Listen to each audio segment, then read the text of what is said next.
futur.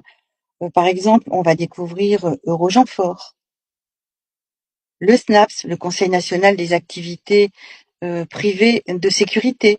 Alors, c'est important les noms de ces organismes parce que il y a un jeu sur l'ambiguïté. On joue sur l'ambiguïté en fait. Par exemple, lorsqu'on parle de Rogenfort, tout à l'heure vous avez présenté Rogenfort comme la force de gendarmerie de l'Union européenne. Sauf que ça n'a rien à voir avec l'Union européenne. Donc c'est là l'ambiguïté. Eurogenfort, d'ailleurs, j'ai transmis le document qui pourra être présenté. Dans le rapport du Sénat, Eurogenfort a pour origine les armées secrètes de l'OTAN, Gladio.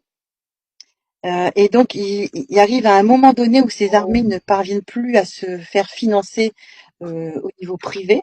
Et donc, Alliomari va intégrer Eurogenfort dans les comptes de l'État. Eurogenfort est mis en place par la France, mais en collaboration avec l'Italie, l'Espagne, le Portugal et les Pays-Bas. Le siège se trouve en Italie, les locaux sont gracieusement prêtés par l'Italie, et la langue officielle, eh bien, c'est l'anglais. Alors, ce qui est important aussi de noter, c'est que cette armée, eh bien, a l'immunité. Alors, qui a donné l'immunité à cette armée? Ben, bonne question.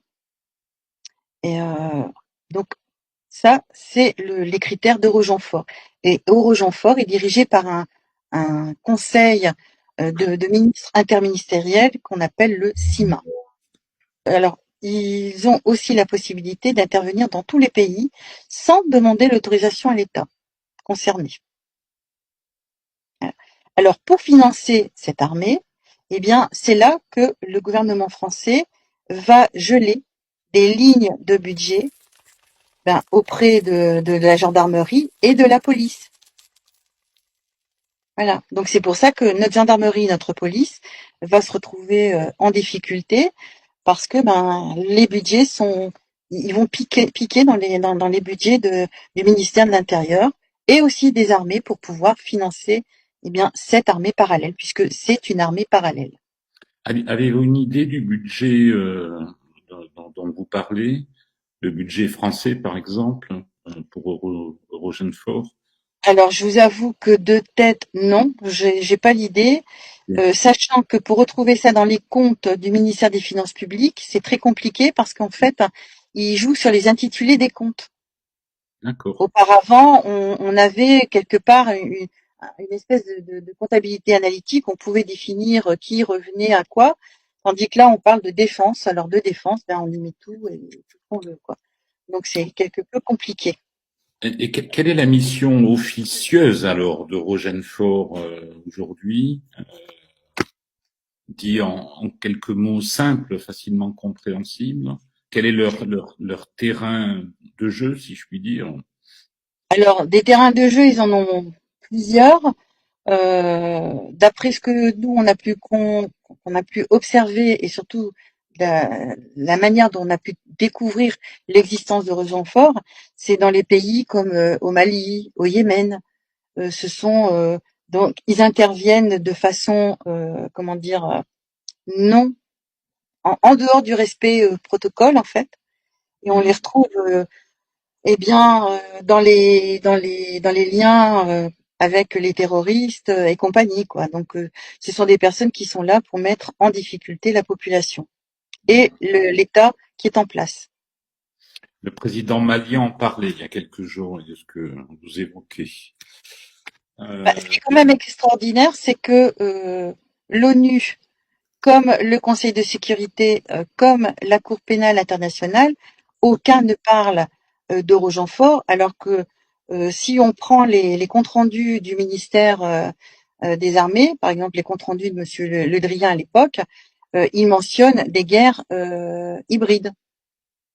Et les guerres hybrides, eh bien, c'est les guerres qui sont conduites avec nos armées conventionnelles, et à côté, on a ces armées parallèles, qui, eux, n'ont pas du tout à respecter les règles en matière de militaire. Donc, ils ont le droit de faire tout ce qu'ils veulent.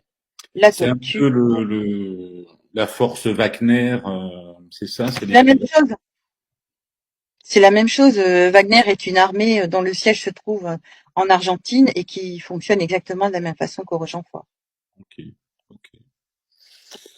Et quel est le risque d'avoir ces gens-là sur le combat, entre guillemets, contre les citoyens ou la répression des citoyens? Est-ce que c'est quelque chose qui est envisageable? Alors, Certains ont été repérés, les écussons ont été vus à Paris lors de certaines manifestations des Gilets jaunes. Quel est votre point de vue là-dessus? alors, Eurogenfort est déjà présent puisque de toute façon, ça fait partie, ça s'est mis en place par la France. Donc, Eurogenfort est présent. Il est intervenu en décembre 2018 sur les Champs-Élysées. Et là, ça a été présenté une première fois comme étant les blindés de la gendarmerie. Et ensuite, ça a été présenté comme étant les blindés de l'armée de l'Union européenne.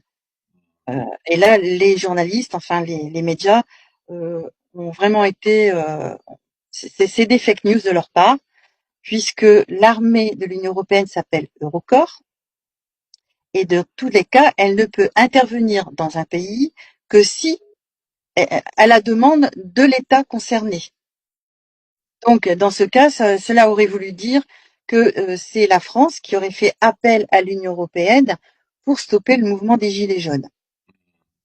Donc, c'est inconcevable puisqu'on est un État démocratique et qu'en tant que citoyen, qu'on soit Gilets jaunes ou citoyen lambda, on a le droit de revendiquer nos droits puisque les Gilets jaunes avaient transmis tout un cahier de doléances auquel eh bien, le gouvernement n'a pas répondu et que M. Macron n'a pas répondu non plus. Parce que le courrier qu'il a rédigé à la suite de ce mouvement n'a apporté aucune réponse aux revendications des Gilets jaunes.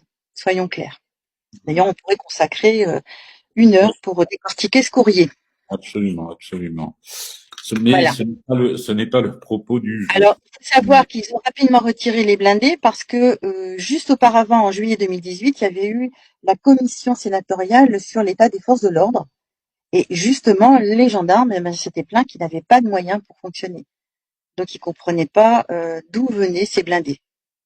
Parce que la police et la gendarmerie, ils ne sont pas au courant des activités de Rogenfort dans le pays.